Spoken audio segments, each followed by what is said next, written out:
Hey everyone, welcome back to my channel, Abeer's Book Reviews, and today I'll be reviewing this book, Crime and Punishment by Fyodor Dostoyevsky.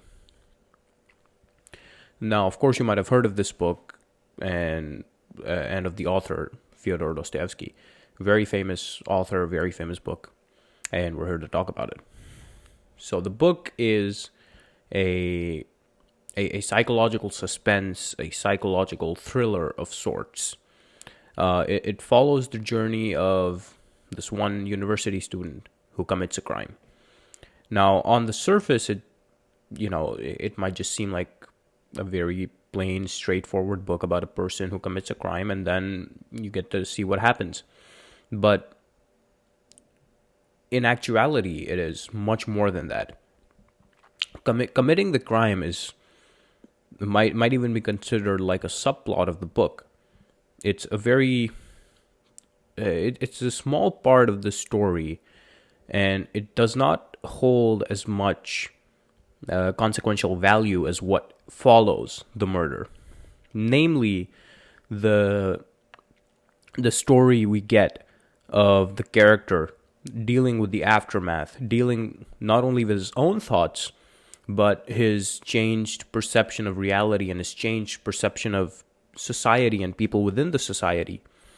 It's a book about someone who feels like he has some level of intellectual superiority above others.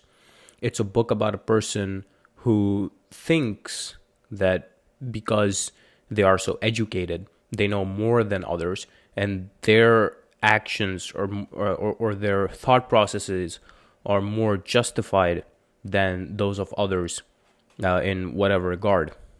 And he applies it to what I think is the final or the most extreme edge case of this moral superiority, where you can justify murder.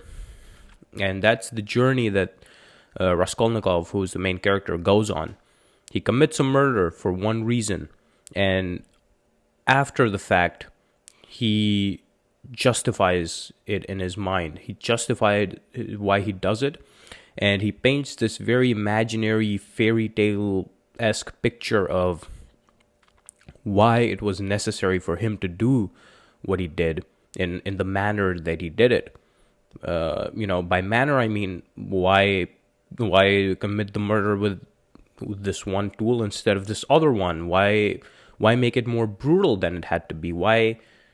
Why kill two people instead of one? All of those questions are justified in Raskolnikov's mind, as they start popping up. It's a book that makes you think.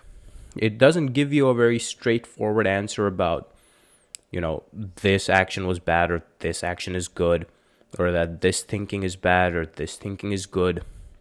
It doesn't do that. It's much deeper than that. I don't think any of the characters or any of the thought processes of each character is meant to particularly be disliked. It's more so showing this embodiment of one form of superiority or the other, in a sense. That's at least what I get from the book, is that one character represents one way of thinking in which they believe they are the most superior.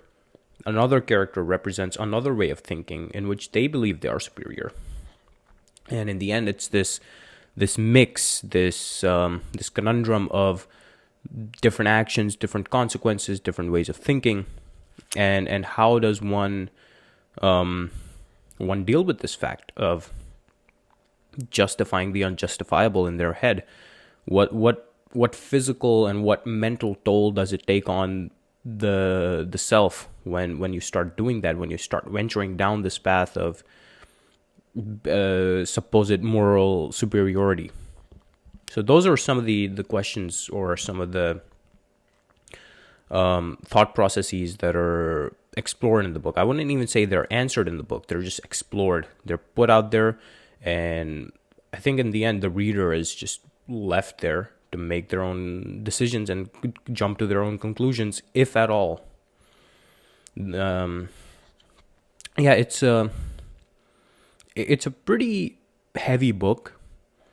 By Dostoevsky standards, I've only read The Idiot so far, and I would say that Crime and Punishment is an easier read than The Idiot, and it's also easier to comprehend what's going on and to sort of draw these conclusions which aren't explicitly mentioned in the book, or draw these inferences that aren't explicitly mentioned in the book, and create a mental framework of all the characters and all their ways of thinking and all the, the dramatization that happens. And I also think that Dostoevsky did a pretty brilliant job of portraying the struggle of thought processes, not only within the characters but outside of them. So I think the best way he did this was with the setting of the book, St. Petersburg. And the way St. Petersburg is described, it's barely livable, bad conditions, it's overcrowded, it's super hot, nobody cares about each other, everyone is engrossed in their own thing. You go about your day thinking that you matter, thinking that everyone else is just toiling away, they don't know what they're doing, they're all dumb. And it's a city full of those people. So I think that's also another brilliant way that Dostoevsky sort of brings to life what goes on. But I don't want to go too in depth or ruin the book or give some spoilers or anything like that. I think that is all I have to say about this book. It's deep. It's not going to be an easy read, but it's brilliant. It's absolutely amazing. And in the end, you are going to walk away with a lot of depth. You're going to understand a lot of things. You're going to be able to question a lot of things. You're going to be able to comprehend a lot of things, not only within the book, but also then create your own framework of understanding those within real life and within your own reality. So here's the book once again, Crime and Punishment. That's it for the review. If you guys enjoyed, make sure you hit the like button. If you're new and haven't already done so, subscribe to the channel to keep receiving more videos like this one. I've been Abeer Rao, and thanks for watching.